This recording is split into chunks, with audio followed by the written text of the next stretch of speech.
या एक किसी महिला का गाड़ी में बैठकर चौतरफा लाठियों से ठुकना, उसमें एक भी अरेस्ट नहीं होना ज्यादा संगीन क्या? राजस्थान में नेता और अधिकारी के बीच शुरू हुआ विवाद थमने का नाम नहीं ले रहा। ओसिया के पूर्व विधायक दिव्या मदेरणा और जोधपुर ग्रामीण पुलिस के बीच का विवाद लगातार बढ़ता ही जा रहा है।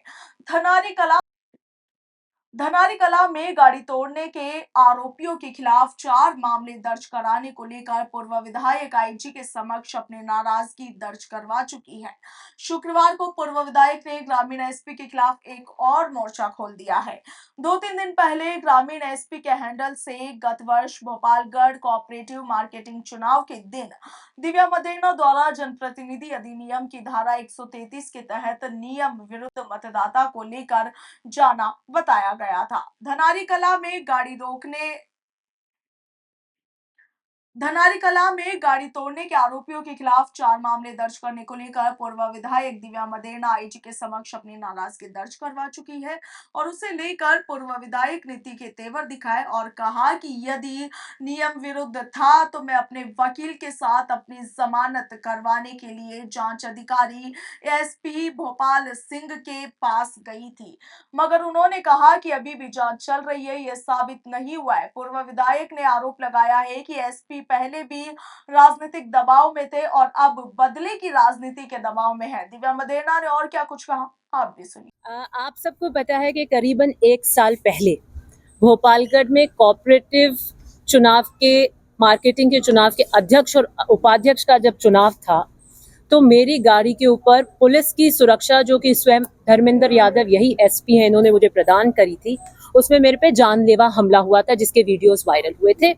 जिस मुद्दे को मैंने दोबारा उठाया था क्योंकि धनारी कल्ला की एक मुद्दा जो कल घटना हुई थी कुछ दिन पहले, जिसके समक्ष मैं आईजी से मिली थी और मैंने आप सबको वक्तव्य दिया था, उसमें एक खड़ी गाड़ी के फॉर्च्यूनर के कांच तोड़े जाते हैं और 4 एफआईआर होती हैं जिसमें रंगदारी, लूट और फिरौती जैसी संगीन आरोपों में दर्ज की जाती है। तो मेरा प्रश्न था कि उस वक्त भी एसपी आप थे, आज भी एसपी ऐसे हैं, कौन सी ज्यादा घटना संगीन है कि एक महिला विधायक, वो भी सत्ता की थी, हो सकता है विपक्ष में तो हो तो काम नहीं करें, गाड़ी में बैठी थी, मैंने सूचना दी थी कि मेरे ऊपर जानलेवा हमला होगा, एक व्यक्ति है मनीष खदार जिनका विड्रॉल कराना है, 2 सड़कें बंद हो चुकी हैं, 20-20 गाड़ियां खड़ी हैं, मुझे इनपुट है, मुझे पूरी उसके अंदर पूरी रपट रोजनामचा वगैरह डले हुए हैं, पूरा मुझे आगे पीछे सुरक्षा दी जाती है, उस कैंडिडेट का हमें विड्रॉल कराना होता है और हमारे पे अटैक हो जाता है। एक खड़ी गाड़ी के कांच तोड़ना संगीन है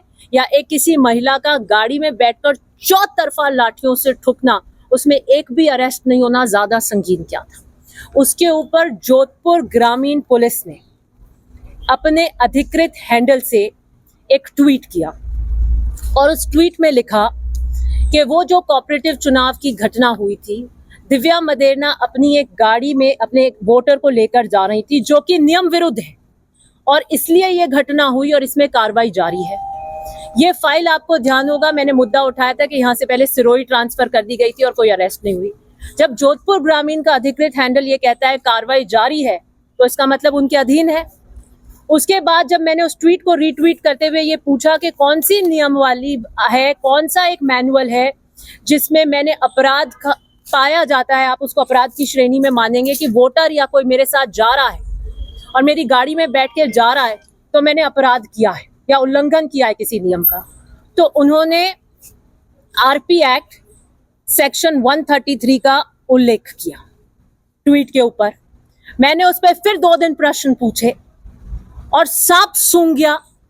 मैंने पुलिस हेल्प डेस्क राजस्थान को भी पूछा और इनको भी पूछा कि आपने आज तक अभी आपने एमपी के चुनाव कराए, यही एसपी थे, आपने 2023 के एमएलए के चुनाव कराए, यही एसपी हैं, कितने 123 के मामले आपके सामने आए जिसका उल्लंघन किया हो, उसमें आपने कितनों पे कार्रवाई करी, कोई जवाब नहीं आया। फिर मैंने राजस्थान पुलिस को भी किया है कि अभी एमपी के चुनाव हुए, पहले फेज में 19 अप्रैल को और दूसरे फेज में 26 अप्रैल को, 133 के नियम के किसी की गाड़ी में अगर वोटर बैठकर जा रहा है तो वो नियम विरुद्ध है, ऐसे कितने मामले पूरे राजस्थान में आए हैं। क्योंकि ये मामला मेरे पे आया है, मैं एक जनप्रतिनिधि हूँ, एक प्रश्न चिन्ह आम व्यक्ति में आ गया कि भैया हम किसकी गाड़ी में बैठ के जाएं। आप में से किसी ने मुझे फोन किया, मैंने कहा इंटरव्यू तो मेरा ले लेना, लेकिन अगली बार वोट देने जाओ ना तो ध्यान से जाना किसकी गाड़ी में बैठ के जा रहे हो। पुलिस ने ऐसे हाथ हिलाया, जब देनी अंदर कर देगी, 3 महीने की सजा है इसके अंदर। अब ये तय करेंगे हम किसकी गाड़ी में बैठ के जा रहे हैं। ये FIR है और ये FIR मेरे ट्विटर हैंडल पे आपको मैंने सार्वजनिक कर रखी है। ये FIR स्वयं पुलिस ने करवाई थी, क्योंकि मैं पुलिस की सुरक्षा में गई। SP ने मुझे कहा आप FIR करवाइए। मैंने कहा मैं आपकी सुरक्षा में थी, जब मेरे पे अटैक हुआ आपकी विफलता थी, और मैं क्यों करवाऊं? आपके रहते, आपके बीच में आगे पीछे SHO था और क्राइम घटित हो गया, तो आप कराइए। तो स्व संज्ञान लेके इन्होंने करवाई। अब पुलिस को तो मैं कह नहीं सकती हूँ ना कि मैं कहूँ जैसे FIR लिखो। मैं करवाती तो मैं मेरे हिसाब से लिखवाती। तो ये भोपालगढ़ के SHO ने FIR लिखवाई। FIR का जो हाईलाइटेड पार्ट है, जो मेरे ट्विटर हैंडल पे भी आप देख लेंगे हाईलाइटेड है, वो कहता है निर्वाचन के नाम वापसी के समय नाम वापसी की बात को लेकर पक्षों में भिड़ंत हो गई, और ये घटना बताते 1 PM से 1:30 PM की। ये अधिकृत टाइम टेबल है कोऑपरेटिव चुनाव का, जो कोऑपरेटिव विभाग से होता है। RP एक्ट मूलतः तो लेजिस्लेटर, MLA और MP के चुनाव के लिए होता है। पंचायती राज और इन संस्थाओं के इनके अलग इलेक्शन रूल्स बने हुए हैं। कोऑपरेटिव एक्ट में कोऑपरेटिव चुनाव के इलेक्शन रूल्स के तहत उनका चुनाव होता है, जिसके उल्लेख से यहाँ पर ये टाइम टेबल है। टाइम टेबल में आप देख सकते हैं 1:30 से 2 के बीच में फॉर्म विड्रॉ होता है, 3 से 4 के बीच में मतदान। तो ये तो स्पष्ट है कि जब मैं जिसको लेकर जा रही थी वो वोटर नहीं था, वो कैंडिडेट था। स्पष्ट है। फिर उसके बाद ये जो कार्रवाई होती है, किताब कार्रवाई एक निर्वाचन की, उसके अंदर से ये स्पष्ट हो जाता है कि ये मनीष कुमार जो मेरी गाड़ी में थे, उनका फार्म आया 1:30 से 2 के बीच में इन्होंने विड्रॉल किया, और इनका नाम हट जाता है क्योंकि ये विड्रॉ कर लेते हैं और यही लोग ले जाते हैं। बाद में उनको मेरी गाड़ी से हटाकर और फिर पुलिस को अंदर कैसे भी करकुरा के उनको किसी तरीके से विड्रॉल कराया। तो मैं पूछने आई थी, इनफैक्ट ट्विटर हैंडल ये कहता है कि मैंने दिव्या मदेरणा पूर्व विधायक वोटर को अपनी गाड़ी में ले जा रही थी, जो कि नियम विरुद्ध है। मान लिया उन्होंने। किस नियम का उल्लंघन किया? RP एक्ट 133 का। सार्वजनिक जीवन में बैठे हैं, 3 पीढ़ियों से हैं। तो मेरा एक जागरूक और जनप्रतिनिधि के रूप में ये था कि मैं आयोग के समक्ष पेश हूं। मैंने पता किया फाइल कहाँ है, तो मुझे पता लगा SP हेडक्वार्टर एडिशनल SP के पास है। मैं वकील के साथ आई हूँ। मुझे ये लगा था कि अपराध इन्होंने मान लिया है उल्लंघन का, तो नॉन कॉग्निजेबल है, मतलब बेलेबल है, तो मुचल के भरवाएंगे। तो मैं RC वारसी अपने ID वाईडी लेकर आई थी कि भाई मुचल के भरवाइए। मैंने किया है, और इससे जागरूकता आएगी कि दिव्या मदेरणा आई हैं और उन्होंने अगर कोई नियम विरुद्ध काम किया है अपनी गाड़ी में वोटर को बिठाने का, तो आज के बाद से राजस्थान में संदेश जाएगा कि कब किसको कहाँ वोटर को बिठाना है, और इस तरीके से पुलिस इसका उल्लंघन नहीं करे और पुलिस इसका मिसयूज नहीं करे। मैंने उनसे पूछा कि बताइए मैंने इसका उल्लंघन कैसे किया, कैसे आप इसको मानते हैं। SP जो कि आयो हैं, उन्होंने ये कहा कि हम इसको आज की तारीख में उल्लंघन नहीं मानते हैं और ये केस अभी अंडर इन्वेस्टिगेशन है। क्योंकि ये कहता है, मैं आपको पढ़ के सुना देती हूँ, दोनों है मेरे पास, हिंदी और अंग्रेजी। जो ट्वीट किया गया है 133, if any person illegally hires और procures any vehicle for the free conveyance of any elector other than the candidate himself, member of his family or his agent to and from any polling station commits an offence. Section 133 के अंदर non cognizable 3 months की imprisonment और fine. अब मैं आपको आम लोगों तक ये बात पहुंच सके, इसका हिंदी वर्जन पढ़ के सुनाती हूँ। यदि कोई व्यक्ति स्वयं उम्मीदवार, उसके परिवार के सदस्य, उसके एजेंट के अलावा किसी अन्य निर्वाचक को किसी मतदान केंद्र तक या वहां से आने जाने के लिए अवैध रूप से कोई वाहन किराए कर ले जाता है या खरीदता है, तो वो अपराध है। तो मैंने इनसे पूछा कि पहले आप मुझे बताइए कि मैंने ये अपराध कैसे किया है। कोई व्यक्ति की श्रेणी में तो मैंने लिख दिया दिव्या मदेरणा, लेकिन वोटर कौन है यहाँ पर?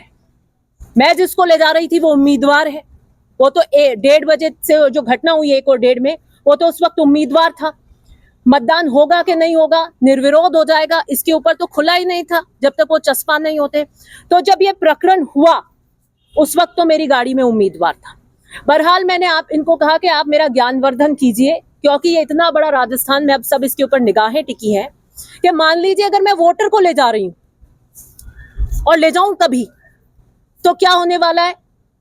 अगर मैं किसी वोटर को अपनी गाड़ी में बिठा कर ले जाती हूं तो साबित होना चाहिए कि मैं अवैध रूप से कोई वाहन किराए कर या खरीद कर ले जा रही हूं, तो अपराध है।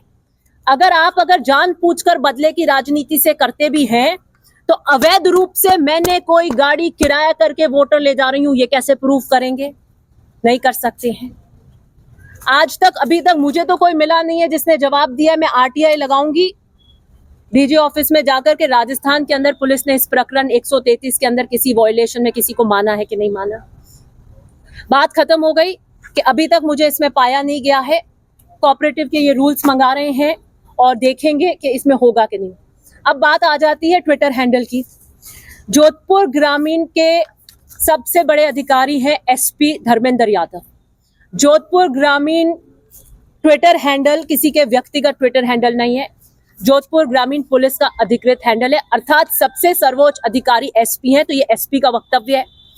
आयोग कह रहे हैं कि हमने इसमें आपको संलिप्त पाया नहीं है, इसका उल्लंघन पाया नहीं है, अभी हम जांच कर रहे हैं, क्योंकि मैंने सारे प्रश्न पूछ लिए और मैं कह रही हूं आप कह रहे हैं आपने पाया है, ट्विटर हैंडल कहता है आपने पाया है, मैं भगूंगी नहीं। मुचलका करे, नॉन कॉग्निजेबल अवेलेबल है तो मुचलका भरिए। मेरे वकील आए हैं, हम सब कुछ आरसी अपनी आधार कार्ड कॉपी सब लेके आए, वो भरवा नहीं सके, असमर्थ थे क्योंकि पाया नहीं गया। अब वो कह रहे हैं हम इलेक्शन के रूल्स मंगवाएंगे। मैंने कहा आप कोई भी रूल मंगवा लीजिए, अपराध तो हुआ ही नहीं है, मेरे साथ कैंडिडेट था, और अगर वो वोटर भी आप करोगे आगे जाके किसी तरीके से पजाने के लिए, अब आप बदले की राजनीति से चलोगे तो कैसे प्रूव करोगे कि मैंने अवैध रूप से गाड़ी किराया करी और उसको लेकर आई? ये ट्वीट कब आया? इससे जब आईजी के समक्ष एसपी की कार्यशैली के विरुद्ध गई, उसकी बात शिकायत करी और मैंने मीडिया में वक्तव्य दिया कि एक खड़ी गाड़ी के कांच टूटने पर 4 एफआईआर होती हैं, संगीन अपराध के अंदर उनको बनाते हैं। पब्लिक डिटेंशन और पब्लिक शेमिंग का जब मैंने मुद्दा उठाया और इस बात पर ध्यान केंद्रित करा कि सिर्फ जोधपुर ग्रामीण के अंदर ही पब्लिक शेमिंग हो रही है, तब यह ट्वीट देर रात को आता है कि आपने उल्लंघन किया है। बदले की राजनीति से नहीं चलेगी जोधपुर ग्रामीण। ये किसी का खुद का व्यक्तिगत हैंडल नहीं है, ये होम मिनिस्ट्री के नीचे आता है।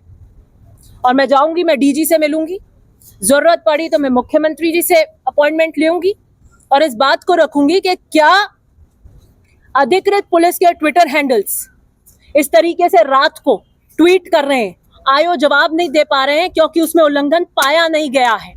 फिर आयोग ने मुझसे कहा कि साहब ये इसलिए हुआ कि वोटर या जो भी था कैंडिडेट आपकी गाड़ी में था, परिवादी ने ये कहा कि वो आपकी गाड़ी में था तो अटैक हो गया। तो मैंने कहा ये तो मोटिव हुआ, मैंने उल्लंघन कहाँ किया? मेरे पे तो जूत उड़े, मैंने क्या उल्लंघन किया? मैंने इनको कहा मैं आपको एक उदाहरण देती हूँ, 2 भाई हैं या 2 पड़ोसी हैं, आपस में आसपास मकान है, उनका विवाद है, पड़ोसी नहीं चाहता कि मेरा बच्चा पड़ोसी के घर जाए, लेकिन वो चला जाता है और वीडियो गेम देखने लग जाता है। उसके पिताजी को गुस्सा आ जाता है, वो वहां पे जाके मारपीट कर देता है या गोली मार देता है। तो कारण हुआ ना कि उसने वो घटना क्यों गठित करी, क्योंकि उसको गुस्सा आ गया कि उसका बेटा वहां गया। वहां जाना अपराध नहीं था।